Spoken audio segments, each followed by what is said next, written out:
I mean, we know what the real story is. The Democrats got caught trying to scam the American people by having a candidate who couldn't function, and they therefore didn't have a real primary, and they thought they could get away with it, and they didn't. And now they're behind in the polls, and they're desperate to save any semblance of having a competitive race against Donald Trump.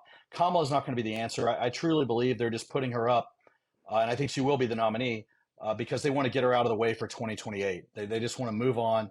They've decided they're not going to win this election, but they don't want to have to relitigate, so to speak, who should be the nominee in 2028, whether it should be Kamala Harris or somebody else. So they're going to put her up, and she's going to fail. I don't know who her VP will be, but I don't think anybody is going to want to be on that ticket that's has a real chance in 2028. Continuing our live coverage after Joe Biden announced he's pulling out of the race for the White House and endorsing his deputy, Kamala Harris, to be the Democrats' nominee in the presidential race, taking on Donald Trump. Hal Lambert is a Republican megadonor. He's a former advisor to Republican Senator Ted Cruz and also served on the inaugural committee for former President Donald Trump. Hal, thanks a lot for coming back on the program tonight. Happy to be here. What do you make of what we're hearing from Joe Biden tonight? Well, I mean, the train wreck of the Democrat Party continues. It's not a surprise, actually, that he's being forced out. He, is endorsing Kamala Harris. I just don't think it's going to work. They've pulled a scam on the American people along with the American media to try to put back into office someone who's clearly not capable of handling the office of the presidency. And now they're claiming that he's okay to continue to serve, but he's not okay to run. Doesn't really make sense. You've got 14 million people voted for him in the primary, and now they're just going to throw out those votes, and the party insiders are going to decide who gets to be the nominee.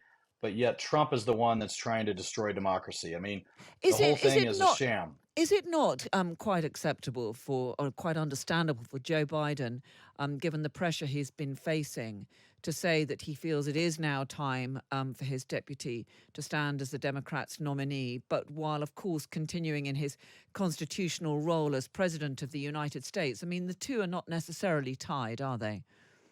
Oh, of course they are. You're saying he's been under pressure and not Donald Trump? I mean, my gosh, I don't know how Trump's been able to handle the last 2 years of prosecutions, attempted murder. It's unbelievable. But Biden is now stepping down as the nominee because he's under pressure. I mean, we know what the real story is. The Democrats got caught trying to scam the American people by having a candidate who couldn't function, and they therefore didn't have a real primary, and they thought they could get away with it, and they didn't. And now they're behind in the polls, and they're desperate to save any semblance of having a competitive race against Donald Trump. Kamala is not going to be the answer. I truly believe they're just putting her up, and I think she will be the nominee because they want to get her out of the way for 2028. They just want to move on. They've decided they're not going to win this election, but they don't want to have to relitigate, so to speak, who should be the nominee in 2028, whether it should be Kamala Harris or somebody else. So they're going to put her up, and she's going to fail. I don't know who her VP will be, but I don't think anybody is going to want to be on that ticket that's has a real chance in 2028. We've had this statement from Donald Trump on his Truth Social platform saying crooked Joe Biden was not fit to run for president and is certainly not fit to serve and never was. He only attained the position of president by lies, fake news, and not leaving his basement. This is a continuing Donald Trump's statement. All those around him, including his doctor and the media, knew he wasn't capable of being president, and he wasn't. The former president writes, we will suffer greatly because of his presidency, but we will remedy the damage he's done very quickly. Make America great again. Do you think, though, Hal, that it's going to be harder for Donald Trump to fight against and to compete for the presidency against Kamala Harris than it would have been when he was up against Joe Biden? Yeah, it's hard to say. I don't think she plays well even in her own party. As some of your listeners may not be aware, she ran in for president and didn't even make it to the voting point. She was so far behind. So the donors I know, I've talked to, they don't like Kamala and the Democrat Party, but I think they're going to be stuck with her. I don't think they're going to be able to, with Joe Biden endorsing her, I think it's going to be very difficult. I suspect the deal was cut and Joe will step down and not run, and Kamala will be the nominee. So I don't think it's going to be that difficult. She's not going to play well. I mean, look at the swing states. It's Pennsylvania, Wisconsin, Michigan, Nevada, and Arizona. I don't see her playing well in any of those states. And I don't see her putting any of the Republican states that are currently heavily favored back into play. So I just I don't see it helping. In fact, I think you'll see the slide continue, and the Democrats are simply going to try to save the down ballot races where they can. Um, Donald Trump, after surviving that terrible attempt on his life, talked about unity. The tone of his statement tonight doesn't seem to suggest that that's going to be extending for the rest of the presidential race. How do you think he will approach his new rival, Kamala Harris? Well, look, he's talking about unity, and I think the party's talking about unity for the American people. It's not that he's not going to criticize the other side. He's certainly going to talk about their record on the border, their record on inflation, their record on regulations, their record on international wars.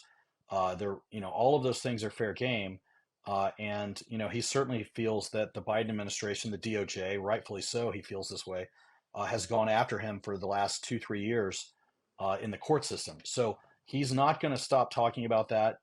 But that doesn't mean he doesn't want the country and the voters united.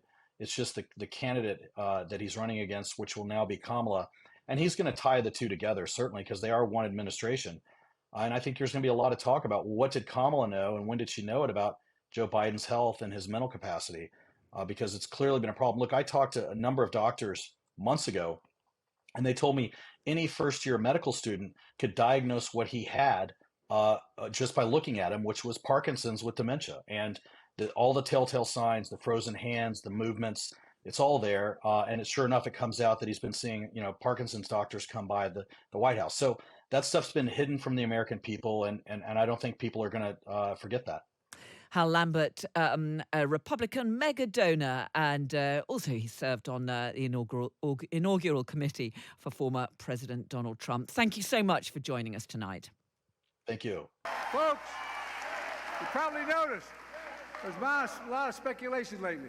What's Joe Biden going to do? Is he going to stay in the race? Is he going to drop out? Here's my answer. I am running, and we're going to win.